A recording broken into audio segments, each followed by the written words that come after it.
As today we'll continue to talk about Christ being compared to special leaders.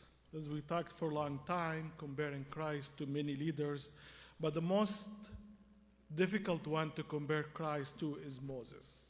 And we highlighted that many times from the Gospel of John. But welcome back. Now we are back to the Gospel of Mark, and I like to highlight important things about the writer of this Gospel. This is the earliest writers of all the Gospels.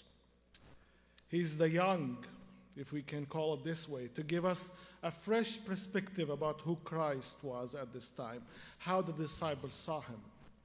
He is the oldest and the shortest. So Mark has no time to take us in a big journey, to give us a mysterious meaning, to make us spin around. Mark will tell you the story in a very short, direct way. And today, he's telling us about a big comparison between the follower of Christ and the follower of Moses.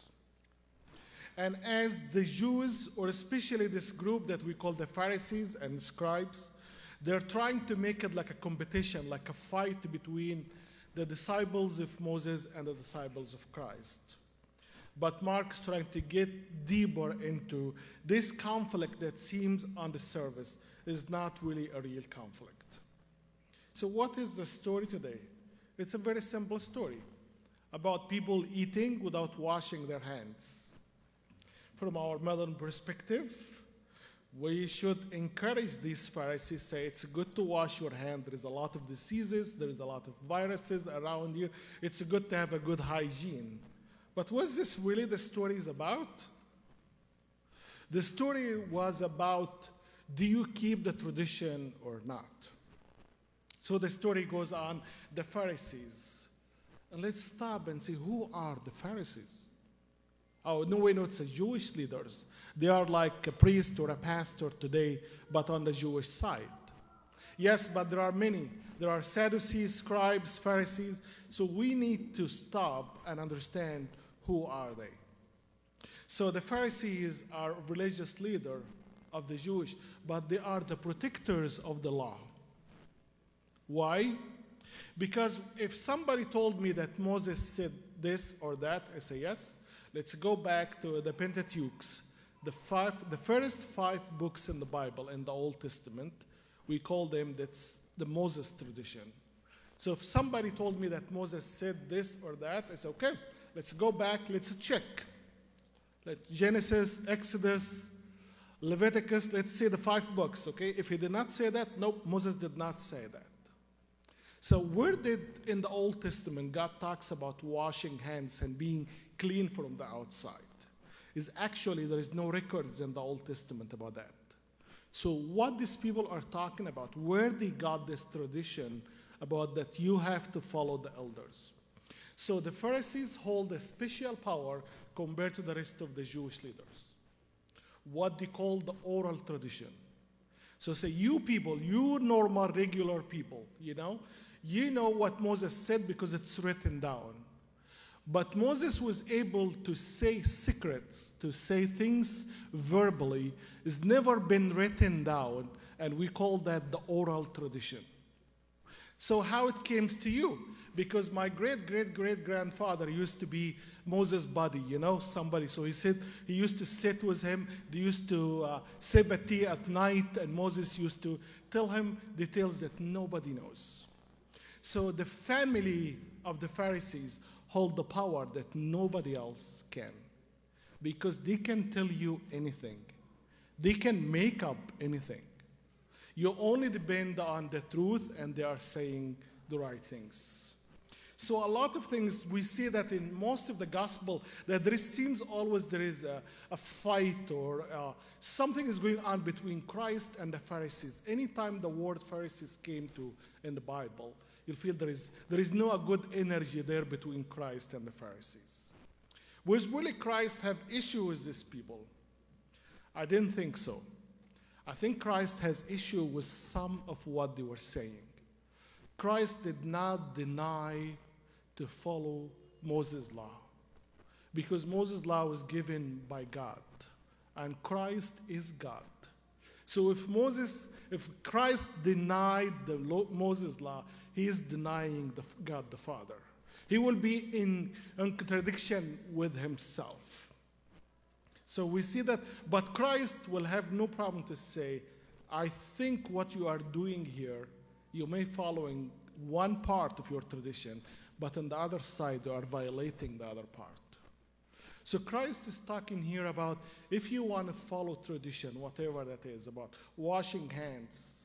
But if we want to compare that to today, many things that's happened in our church as a tradition, and we just got used to it, you know? We got used that the pastor have to preach after we do the confession, you know? We made that, you know? It will not be a big sin if the pastor preaches in the beginning, you know? But it will be awkward. It will not make us comfortable. Like imagine instead of doing the announcement, I did the sermon, I'm done, and I did the dismissing. It will make us uncomfortable because what I did violated what we got used to. But the tradition put not to make us a slave. The tradition put us to make things in order, to know that is not somebody's going to be under decision that say that Rene wants to collect the money today because he wants to leave. So he will do it in any time in the service, right? We will not be comfortable. So the idea of putting orders and tradition, but in the same time, the question is asking, when you put the tradition, do you do it for what? And what if putting things in order can sometimes violate something else?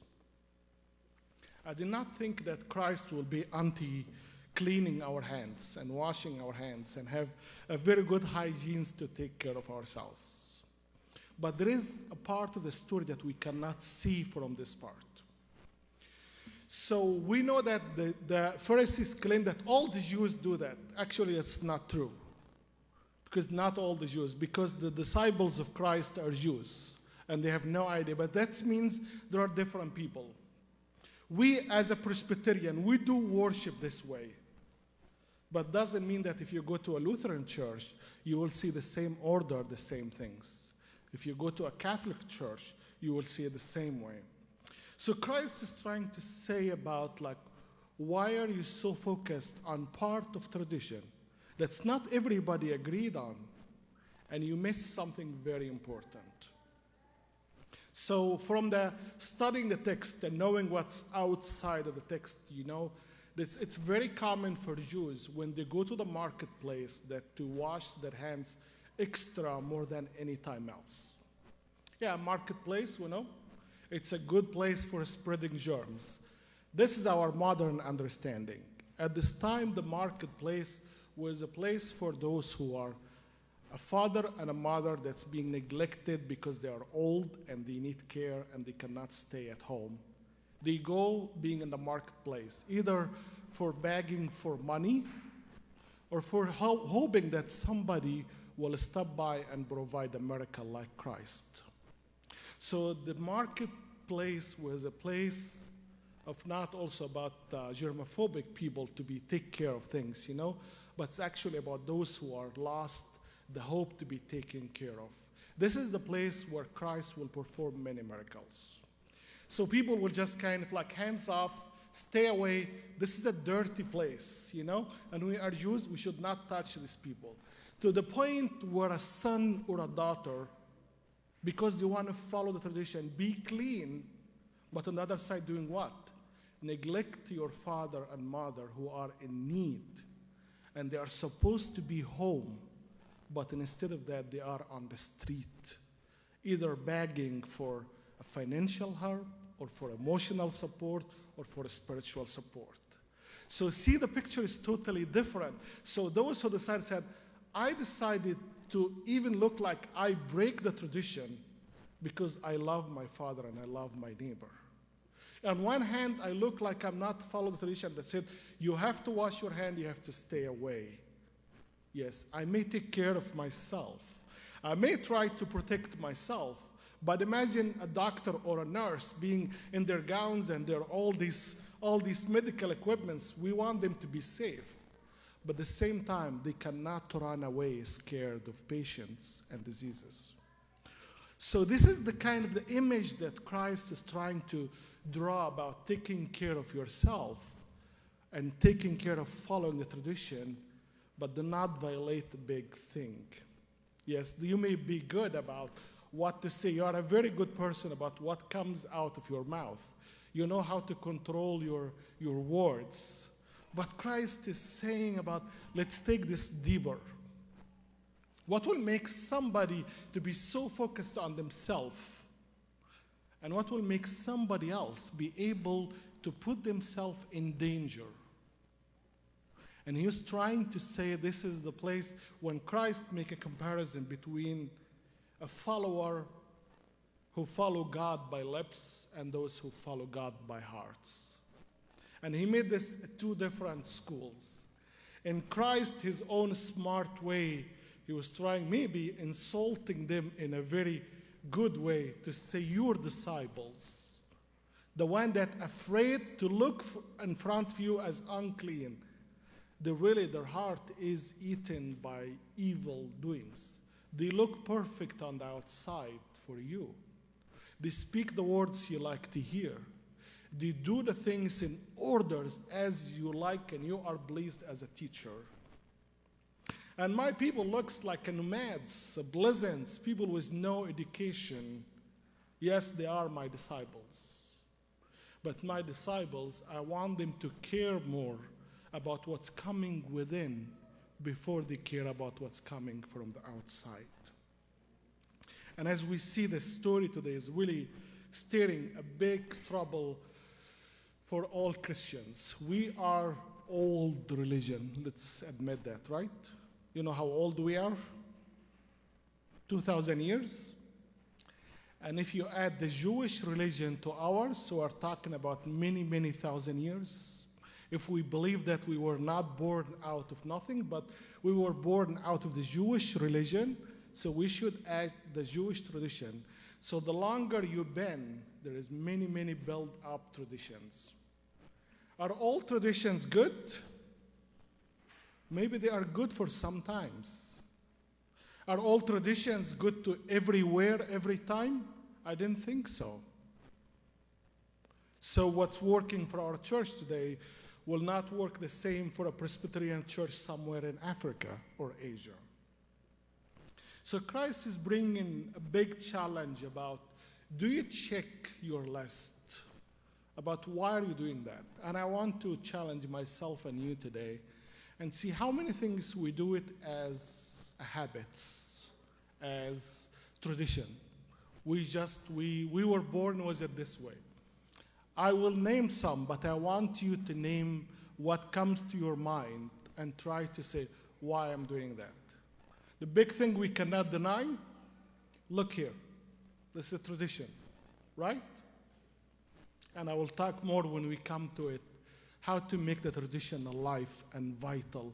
And not just like, it's like a witchcraft. The difference between practice, some tradition, witchcraft, it doesn't matter who say the magic words. As far as you know the magic words, you know, if you know how to say it, you bring the ghost or whatever kind of like imaginative creatures, you know, whoever got the word got it. Doesn't matter about what you know, what's in your heart, what's in your mind.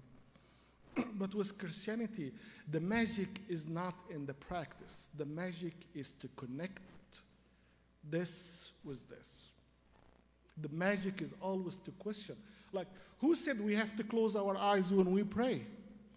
Oh, since I was in Sunday school, they told me to close your eyes and talk to God, right? When I'm adult now, can I pray and my eyes open? This is a very simple question. We, in some tradition, to show love and respect to God, you have to kneel down. You cannot just sit there and stand and looks like you are proud of yourself. The more you are kneeling down, if you are going even more and more, that's show respect. And is it really? So all of these traditions are good, but they are limited and not useful if we do not question them. Why do we do all of these things the way we do it? Traditions, as far as we do it without thinking and criticizing and open our eyes, why are we doing that? We're feeling like an animal carrying a load in our back on all our lives, and we have no idea why are we carrying these loads. The difference between us and animals is we question, we wonder, we ask why? Why do I have this load on my back? Where I'm coming from and where I'm going to. The mission look the same. We both carrying loads on our back. We look similar. We look identical. But the difference comes from somebody knows that I am on mission. And everything I do because I want to glorify God's name.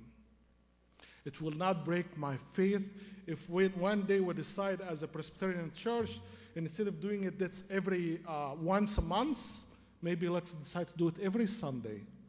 Or let's do it once every 6 months. All of these things we decide as a church to create a tradition. But the question is why we keep doing that. Why do we need to do that? For me as a Christian, I'm trying to mark the event that one day, 2,000 years ago, a guy named Jesus Christ sat with his disciples and established that. This is today that's what makes us to think about tradition and honoring tradition is a two-edged sword. Tradition without thinking, without understanding why are we doing all of these things, it just will be like a witchcraft practice. That will be useless. And we'll create more slaves because we tell our children, you do it. And when our children ask us, Daddy or Mommy or Grandpa, why are we doing this? Why do I have to go to the church? You guys have nothing to do. You go to the church. You are free. I want to have fun. I can go somewhere else. Because once we just follow without asking, why are we doing that? Why do I go to the church on Sunday morning? Yes, it is part of it, a tradition. But the more part is, the more I grow in my faith, I understand it. Because it feeds me. Because even I go to the church when I am feeling like I don't want to do anything and I feel like I'm not in a good spirit. But still there is mystery that I can go there and find a voice. And find being accepted even when I know that I walk to a place where I should think that everybody's clean, and Christ surprised me and say, nobody's clean without coming to my mercy and my grace. Nobody can clean. All of you guys are working and spending all your life working on the outsiders. And you forgot the source. The pollution is coming from the source. The dirt and the evils are coming from the source. Just imagine that's like we're trying to clean at the end of the river of the Mississippi, but we know that the pollution coming from there, from the beginning. So we're losing our energy and our time, wasting our efforts because we are looking at the right place, at the wrong place. We are working so hard to fix the tradition, but we know that every tradition was born for a reason. Every tradition was born not to make us a slave, but to mark a day, an event. A big thing happened and we said, from this day on, we'll keep doing things this way. But Christ wants to ask us, with everything that you do or you imagine, do you do it just to please yourself? Or will you to do it to examine yourself? Are you using it to be in control or to share power with others? Are you trying to do it to try by gaining more and taking more makes me secure? Or by understanding that looking and loving and sharing life and suffering with others is the best way to invest in a human being? So Christ is telling us that Moses' law is full of love and mercy. And Christ's law is full of love and mercy. But the difference, what makes Moses looks like a guy with no heart, he just tells us, if you do this, if you do that, you go to hell. If you do this, and if you did 99% and you failed in 1%, you are going to hell. This sound like very strong language. Makes Moses like a heartless person. But really we forgot that it is in the Old Testament, not in the New Testament, when the Lord said, if you want to truly love me, if you want to follow me, you have to love me from all your heart, all your mind, all your will. And God focused on the all. Do not make your heart divided. Do not make your heart just trying to choose between human power or God's power. And today, as we come and as we enjoy that, I want us to examine everything we do in a church. We are doing it not to make ourselves comfortable, not to make ourselves happy and satisfied, but we need to, everything we do from A to Z, about how to make God's name is glorified, how to make his mission is practical and visible and understanding in the 21st century. After 2,000 years, we don't want our religion to be a dead or just a historical facts that we're having a history lesson, and beyond that is nothing. If you keep tradition without thinking and criticizing, you're making Christianity just a historical lesson. But Christianity is a living being. It is you and me. By carrying the tradition, by making love is visible and really in this world, we make Christianity alive, and it will be forever. Not by your power, not by my power, but by God's love and mercy and grace. Amen.